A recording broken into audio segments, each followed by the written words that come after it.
Mm-hmm. Mm-hmm. Mm-hmm. Let's go.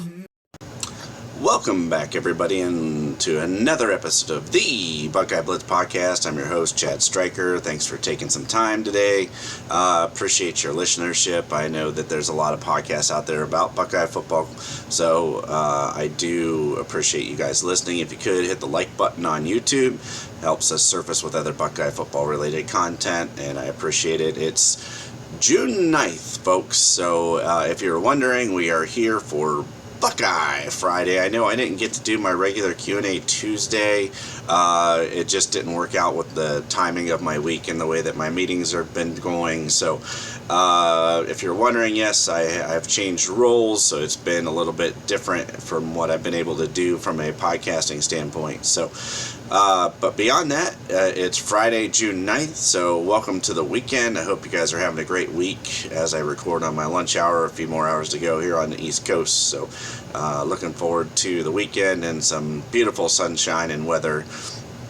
And speaking of sunshine and weather, OSU had one of their first camps yesterday, their June summer camps for the high school kids, and I'm, excited to see more of some of the kids. It was a really cool day for several kids who got some scholarship offers yesterday, and I believe 2 kids got scholarship offers yesterday, and there were a lot of big name folks in town, and there's going to be more big name folks in town this weekend. So that's great. I love it for these kids, and some of the the 2025, 2024, 2025, 2026 kids working their way into those rotations. So great to see those young men, and I'm excited for them. So I'm not going to wish summer away, but August camp for OSU, not that far away. We're about 8 weeks away. So as far as folks that were in yesterday, young men that were in yesterday camping,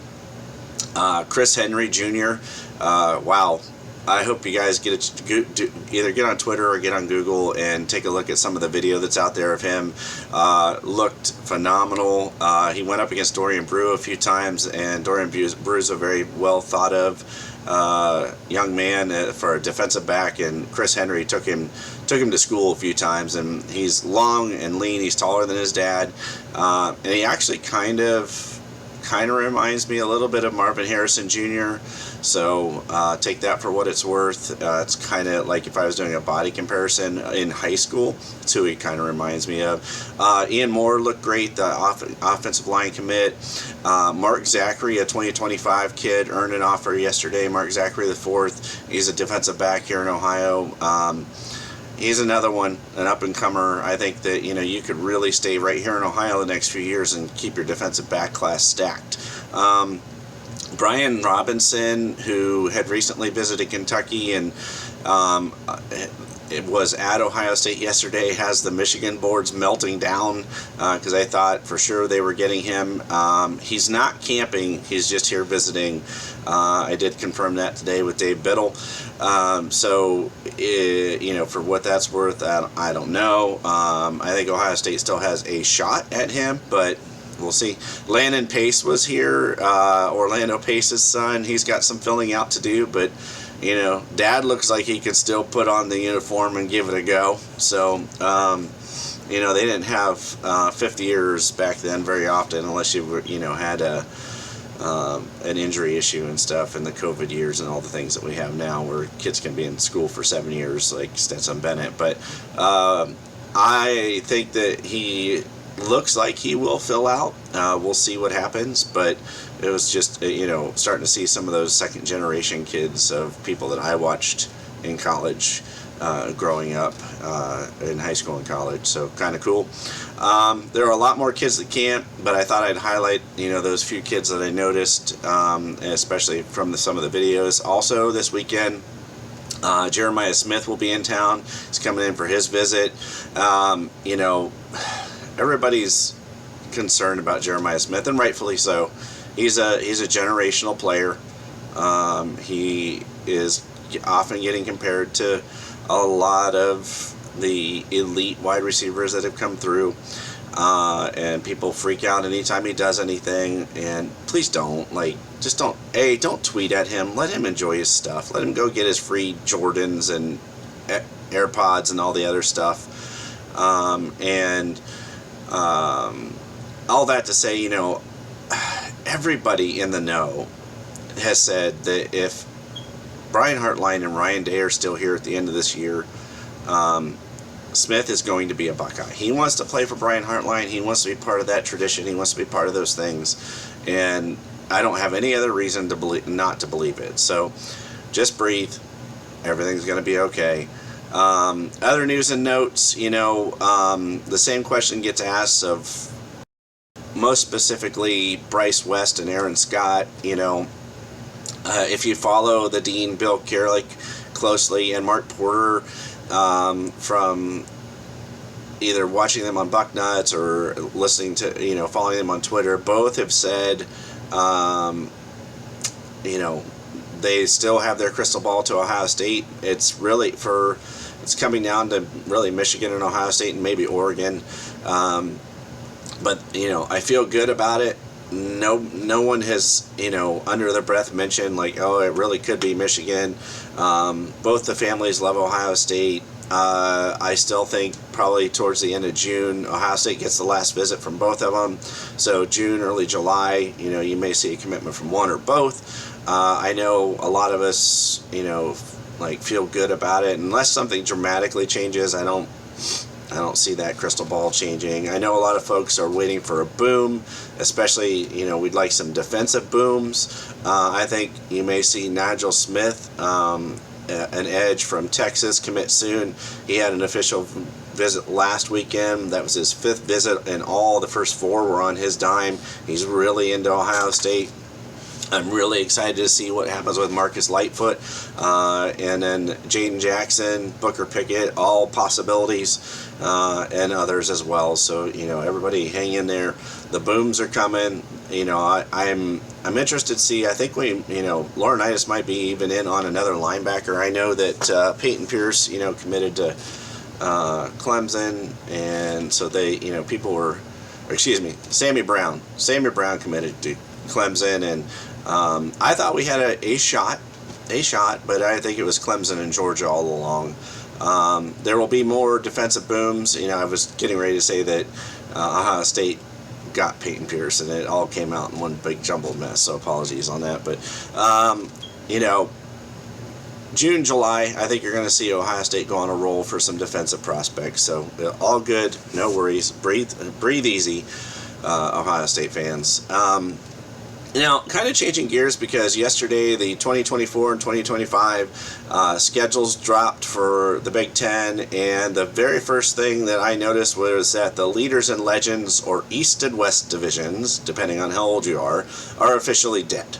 So they're gone. There will be no more divisions, and thank goodness. I'm so over the Big Ten West sending 7 and 5 mid teams to get shellacked every year in the Big Ten championship game against the winner of the Big Ten East, whether that's Ohio State, Penn State, that team up north. It doesn't matter. The other team coming in from the West Division with a little asterisk next to Wisconsin occasionally has a pretty good team, but I'm glad personally. I was so tired of division. So Ohio State,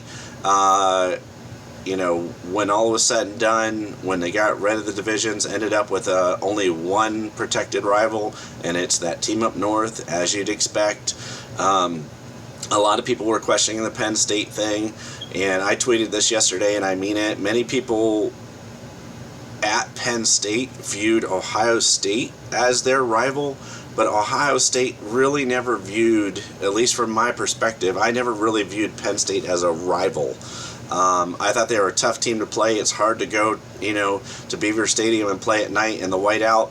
I know that over the last few years, they've had a lot of really, really competitive games against Penn State that had college football playoff and Big Ten East implications, and a lot, even to be quite honest, pre-COVID, the games against Penn State and those Penn State teams were actually more competitive than against that team up north.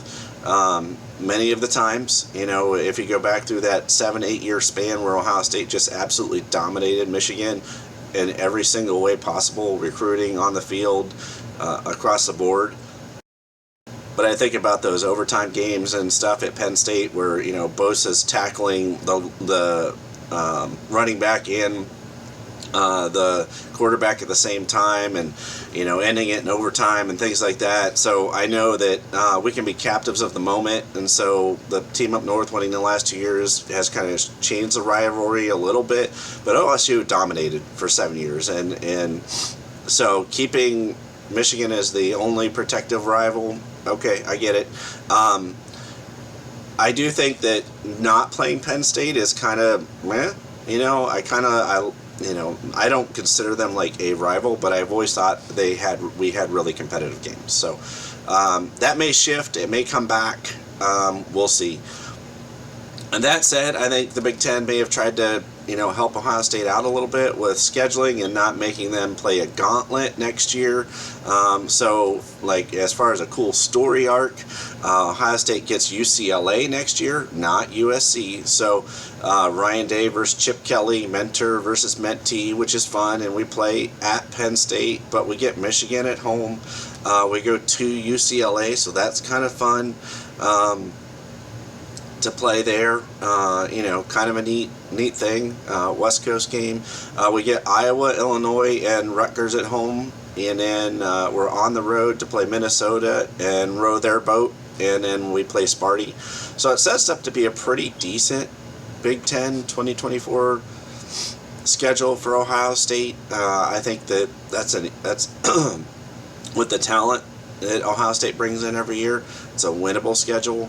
And I'm shocked that we didn't get USC. I really thought that the money makers, the decision makers, the big money would have been on Ohio State, USC, other than Ohio State and that team up north. So interesting.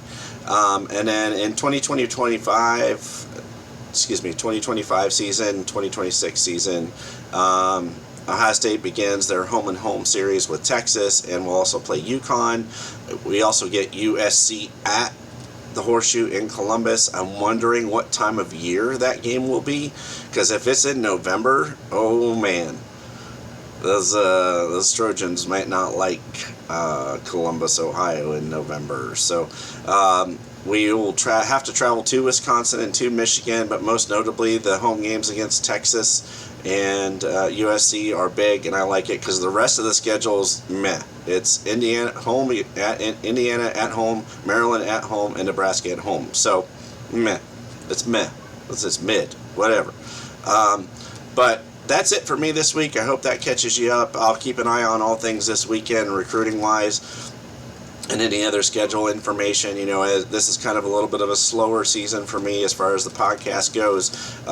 There's just not as much news and information going on, and so I will continue to watch and listen for the hoofbeats about upcoming commitments. But I appreciate your viewership, appreciate your listenership. You guys have a great weekend and a great Buckeye Friday. I'll see you soon. Enjoy some fresh air. Go Bucks.